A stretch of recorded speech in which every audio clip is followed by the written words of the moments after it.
阿星，你想死啊？累死我了！一天都没得整点正事干嘛？我想这样一个考。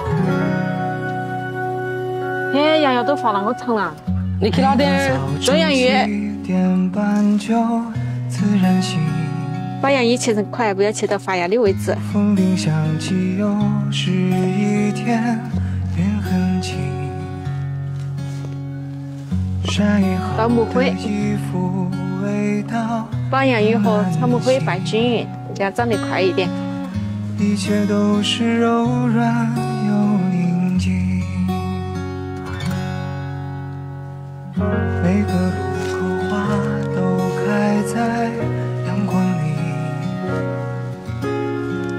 小店门前传来好听的恋。快点走到后面哈。好。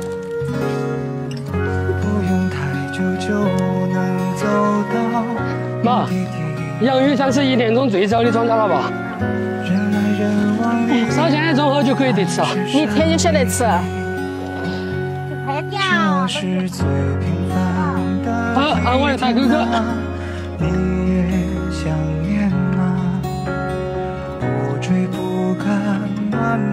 那你背到啊，那好太这后面的。就这样细数着年华。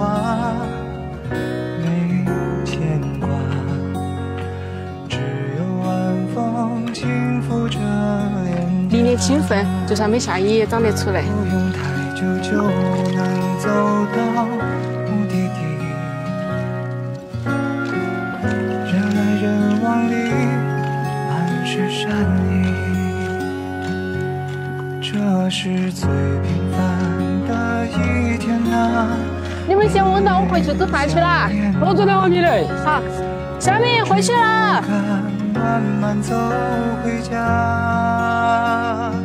就这样干性这个洋芋口头，先把洋芋洗干净。没牵挂，只有晚风轻抚着脸颊。这边口口。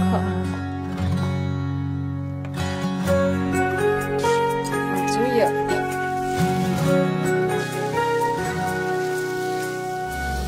餐桌摆在开满花的园子里，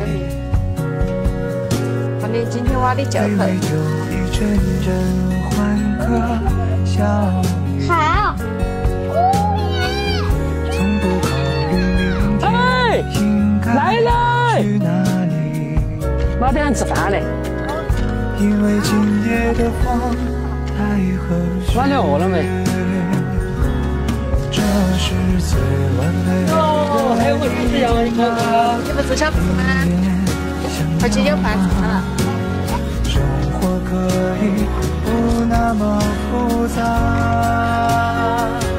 就这样细数着年华，没有牵挂。阿星，饭也不打，真是的。